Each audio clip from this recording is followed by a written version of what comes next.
Hey, all you totally obsessed tennis players out there, we have an extremely important video if you want to win more club singles matches.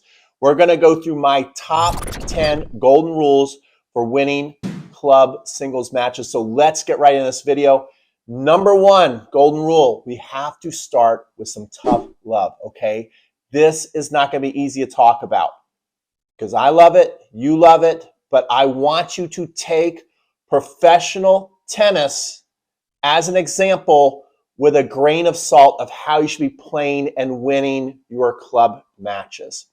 There's a lot of videos out there explaining strategies and tactics about what the pros are doing to win their singles matches. There are tons of technique videos on if you just get this one technique to hit a 150-mile-an-hour forehand, you will win your 3-5 singles matches. Okay, now, don't misunderstand what I'm saying. I do believe that there are many videos that are explaining some strategies and tactics that the pros use that will help you. Certainly learning how to have better technique on topspin forehand, serves, volleys, overheads, that's very important. But what I'm telling you is that you have to learn how to apply it at the club level. All right? So before you get too mad at me, think about this logically. There is a reason why you might have better technique on your forehand, your serve, pretty much every box you can click on technique. You might be superior to your opponents, yet you're still losing 3-5, 4-0, or 3-0 club matches. So if you watch this video and you apply what I'm telling you, and you actually happen to have better technique than your opponent, rather than losing these heartbreaking matches or finding yourself like, how am I in a third set tiebreaker with this person? You are going to start winning these matches a lot easier when you learn how to play smarter at a club level, not a professional level, okay? So hopefully you can handle that, and let's go through the rest of this video because it's really important.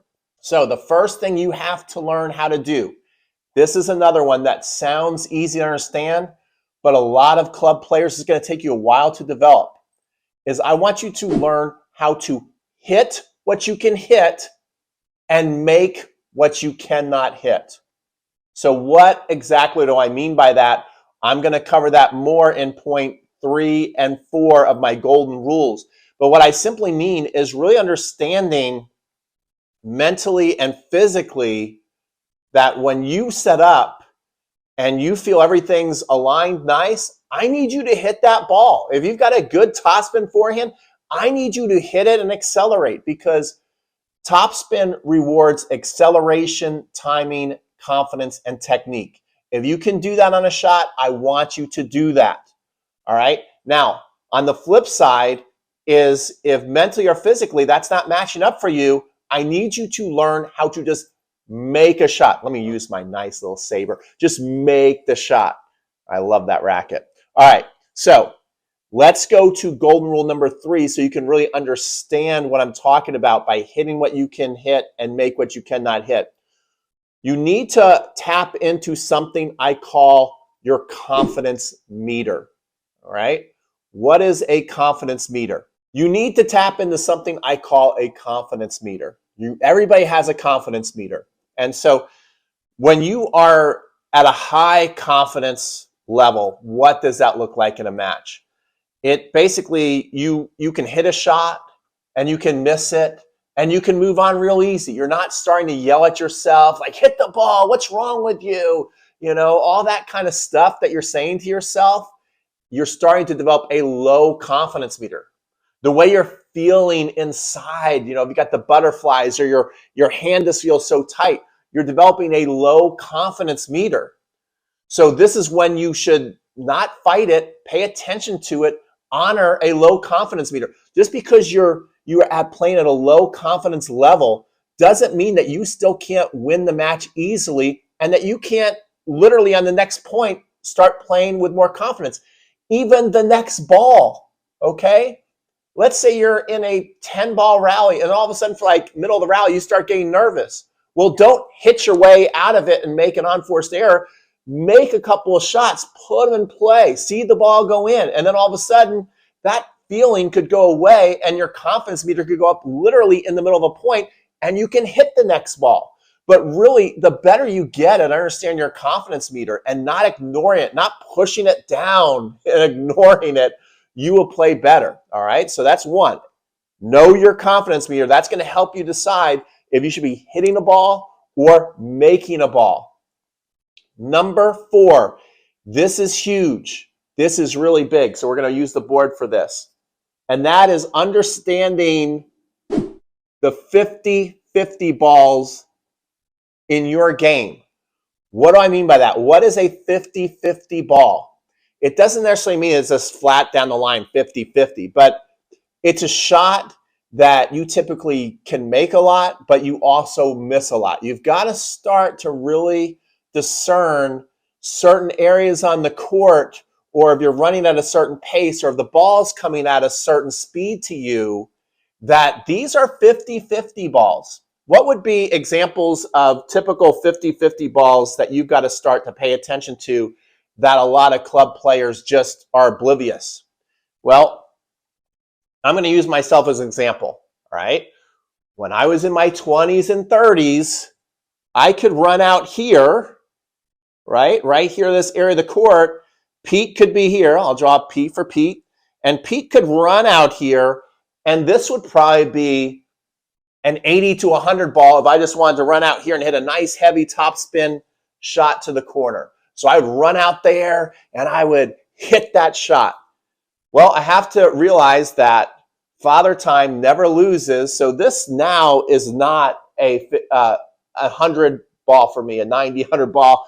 I'm going to classify as a 50-50 ball. It doesn't mean I'm missing 50% of the time, but it means I'm missing too many times to where I should just make this shot. So rather than run out here and hit a big topspin shot, I'm starting to run out there and just make the shot. And believe me, if you're good at this, you have good control. You see Novak, it just takes Novak Djokovic. He does the same thing, except for it takes him till he gets out here, and then he slides, and what does he do? He makes that shot. He doesn't hit that shot. So if I can just make that shot somewhere deep in the middle of the court, and it's past the service line, I'm most likely going to be okay in a club level match. Does that make sense? So that's understanding a 50-50 ball. What's another 50-50 ball that you have to pay attention to? It's balls that land at a good pace past this area of the court. Kind of, you know, a good thing to use would actually be 10 and under lines or pickleball lines that are drawn on your court. If the ball is going past there at a certain pace, this should be a ball that you shouldn't try and strike back. This becomes a 50-50 ball. I see this a lot, especially even high-level juniors. I see this all the time. And so pay attention to this rhythm of the point because you'll start to notice it. All right, so let's say we've got our line here, and we've got our two players, player 1, player 2. Player 1 strikes the ball really hard and deep. Player 2 times it perfectly, takes all their pace, and puts it right back on player 1. What happens, I would say, almost 80% of the time, and this even happens to really awesome juniors who you would be salivating watching, is they usually make an unforced error in the net or they spray it long all the time. What should player 1 have done instead? Let me just erase this so we can clear out the board. Player 1 should start to realize that I hit the ball hard. Now the ball's coming back hard to me. Whether you kind of like absorb the pace, right? So you can absorb this pace and send it back higher. That's a good thing to do. Or even just even easier for club players is just get your racket set and block the ball back. Okay, just block that ball back and you'll win so many points by doing that. Even the pros do this. This is one of the coolest things I've seen. I was watching, this is years ago, I was watching basically a match online, or I was following a match online on ESPN. So they didn't show the actual points, but what they showed was the score, and they showed each ball how fast it was going.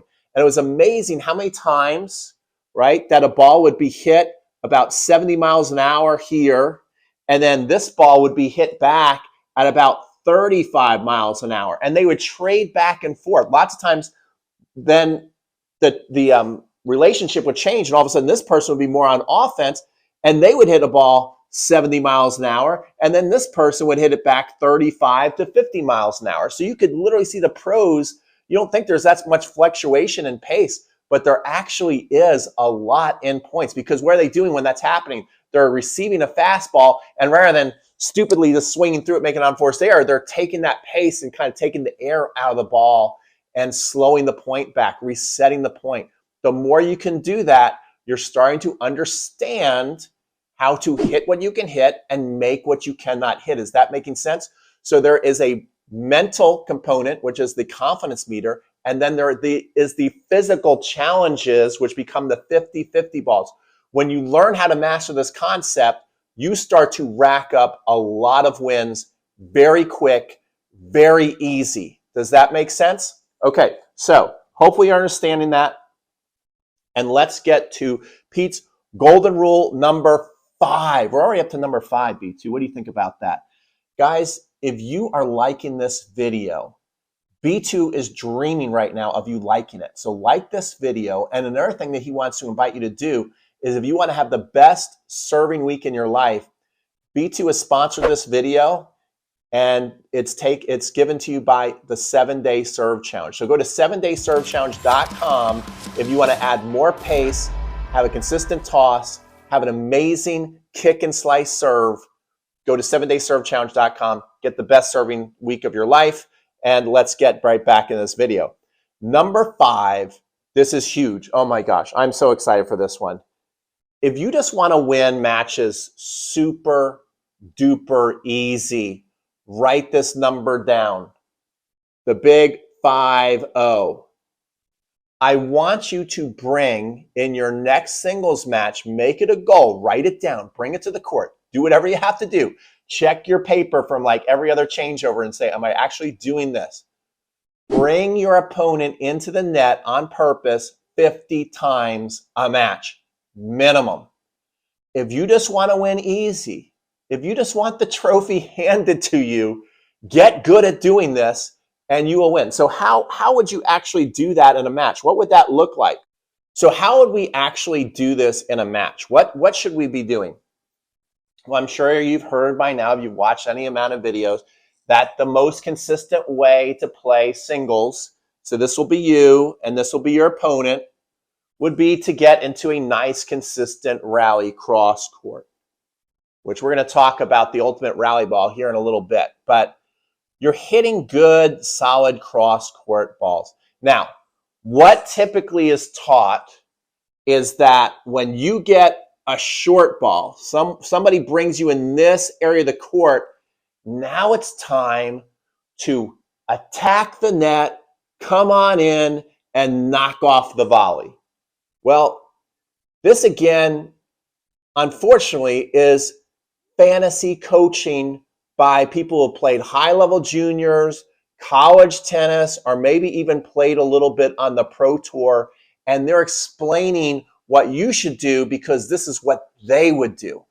And this, again, is a big thing that makes so many club players lose matches when they have no business losing the match. So pay attention to this. I'm not saying never hit an approach shot, never come to the net. Please don't take everything I say as an absolute rule, okay? But just kind of as a guide and start to feel how this is going to work for you. So what we want to do instead is when we're in this cross-court rally and we're looking for our first really good look to where most coaches would say, come to the net. What I want you to do instead is I want you, once you get up here, to bring your opponent into the net, okay? I prefer, if you're playing a righty, to bring them in on the backhand side and to not even have to make the shot so great. Don't try like a delicate little drop shot that you could miss, again, 50% of the time and make 50% of the time. Make a nice little firm chip shot. Develop this little shot where the ball's got some pace and it's skidding, and it's kind of skidding towards the doubles alley. Now this opponent of yours has to run forward and get down low for a ball and then figure out a way if they're going to come to the net or if they're going to run back. Now you've really got them in big trouble, okay? Because if they run to the net, again, if you just want to win easy, if you just don't, if you're like, Pete, I just want to win, I'm tired of losing, okay? You don't have to develop some amazing Federer backhand cross-court winner. No, all you got to do is you hit the little shot, they come right in, they're struggling to get position, lob right over their head. And guess what happens if you don't hit the best lob? As long as you get it past the service line, in my experience, if you're playing 4-0 tennis or below, very few people can go back past the service line and consistently hit an overhead away. They're either going to miss the overhead completely or you're still going to be in the point. And then just play defense so you get the point back to neutral, and then you get your next look and then bring them in again. Now, what happens if they run on up there and then they run back? Well, guess what I want you to do again? Just bring them in again. Just bring them right back in. So they get back here. Now you're like, okay, come back in again. You keep running this play. You can write me a bunch of nasty letters if you are trying this and actually good at it. If you're actually hitting good little short, what I call draw play shots. I call this short little shot a draw play shot. If you're actually hitting this well, and you're playing especially 3-0, 3-5 tennis, but even 4-0 tennis, and you're like, Pete, I'm doing this and I'm getting killed.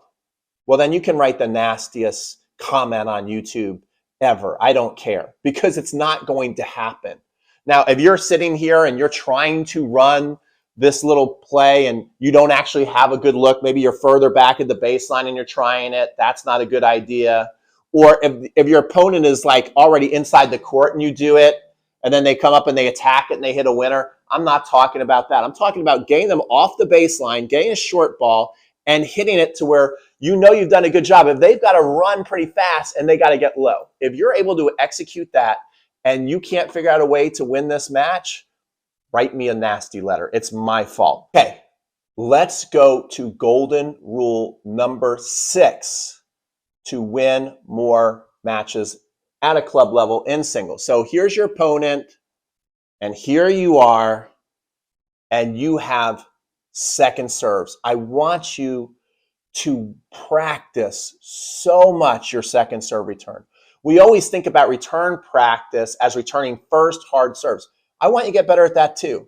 But I'm telling you, if you can learn how to dominate second serves, you will break your opponent so many times, all right? So pretty much every time that you get a second serve, I want your opponent almost in tears because you torture them so much. Now again, what are most people thinking? Oh, my opponents, I play lots of people with weak second serves. So what you're telling me, Pete, is I'm just going to run up there and I'm just going to crush a Federer forehand winner, right? That's what you want me to do? No, no. Are you not listening? There's so many easier ways to dominate off second serves. First of all, you in 2025 need to master a continental grip and be able to have much better volleys that you can win points when you come to the net and much better second serve returns. See, if I just know how to do this, I can hit a little short angle. I can hit it deep up the line and chip and charge. I can bring you in. I can run the draw play. So that's the first thing I want you really mastering, especially on the ad side. And ad side, that's typically a great side to where it's make or break, right? You get so many break point opportunities on the ad side. Get really good at the little draw play right off second serves, all right? So I want you chipping the ball low, bringing them in, then lobbing or passing. That's play number 1. I want you also to develop a good chip and charge to where you chip it up the line deep, because what's going to happen is eventually they're going to start cheating in. You train them well enough, they're going to serve, they're going to start going there. Then you go here. Now you're going to get an easy volley that anybody can put away. So a nice deep chip and charge, all right? Or even a chip deep towards the middle so you don't give them angles and charge. Those are some great ways to win and dominate on a second serve. Also, develop a nice little drop shot. So what you're trying to do with this one look, the second serve goes, you show them this, they don't know if you're going to go little draw play, deep up the line, right at their feet in the middle, or hit a little drop shot down the line. Now you're scary, okay? Now you're scary.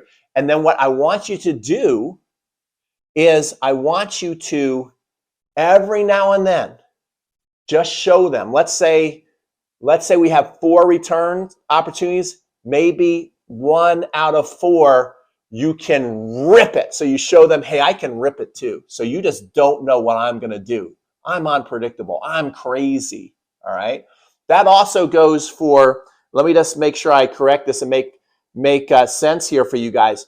Also, when you're in your rallies and you get this short ball opportunity, about 1 out of 4, I want you to hit and go to the net to show them that, yes, you're not afraid to go to the net. You can win points at the net, but you're bringing them in about 75, 8% of the time and approaching 20 to 25% of the time. Again, this is not meant to win a college tennis matches or people playing on the satellite tour.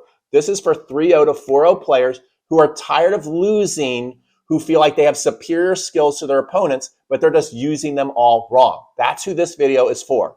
All right. So if you're some troll who's like, I wouldn't do that, then go watch another video. But if you're like a club player, this works. Okay. So I don't care what any of the comments say below. All right. Number 7, we're up to golden rule number 7 is I want you to get a high percent of first serves in. And I don't care how you do it, all right? I don't care how you do it. Just get a high percentage of first serves in. So whether you have got an awesome racket drop and continental grip and you can hit kick and you can slice and you can hit it flat, awesome. But let's say you can't. Let's say you're like, Pete, I know I have the waiter tray and this and that. I guess I don't have a real serve. Don't let anybody tell you that again. Do you know how many people have national titles? National championships. Wouldn't you like to win a national championship playing 3-0, 3-5? And I bet you there's even a healthy dose of 4-0 players. There might not be as many at the 4-0 level. I will tell you that. So it is something you want to develop. If you want to become a high 4-0, 4-5 player, you need that continental grip. But if you're at 3-5, you're like, I would love a national title. Even if you have the frying pan grip, you can put that in. As long as you're putting in 60% or more of your first serves, you are going to win a lot of matches, because even if you don't have the biggest serve, people have a different mindset when returning the second serve, right? You make the first serve. Usually, what are you thinking? I know what I think when I'm facing a first serve. I'm thinking, Pete, just get the return back in play and get into it. All of a sudden, they miss their first serve, and I'm looking at a second serve. I'm going, attack the second serve. Make them pay.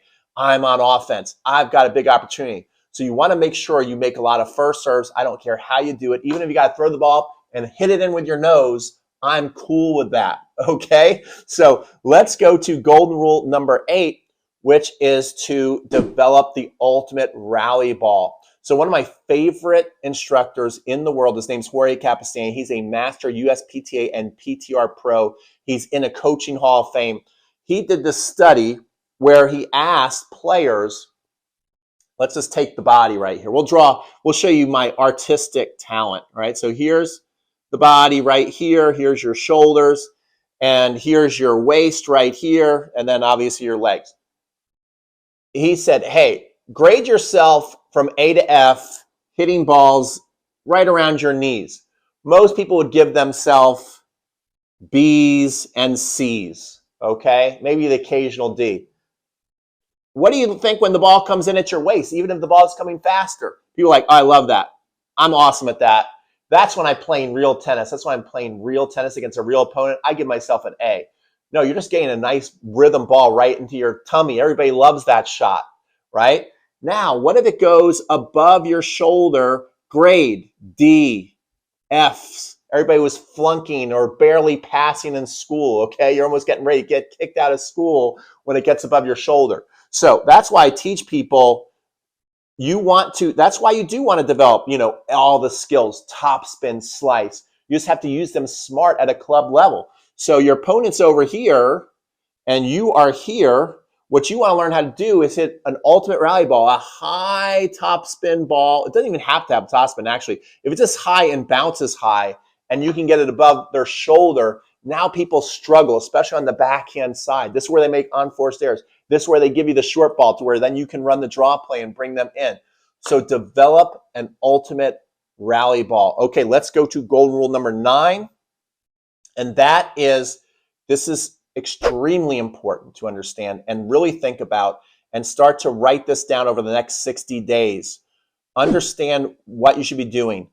What would be your perfect chip to rip ratio? Okay, so let's just erase this here. What is going to be your perfect chip to rip ratio? Rip doesn't mean that you're hitting winners. It just means when I say rip, I'm thinking about topspin, ripping the ball versus chipping the ball. You want to figure out what's best for you. Every player's different.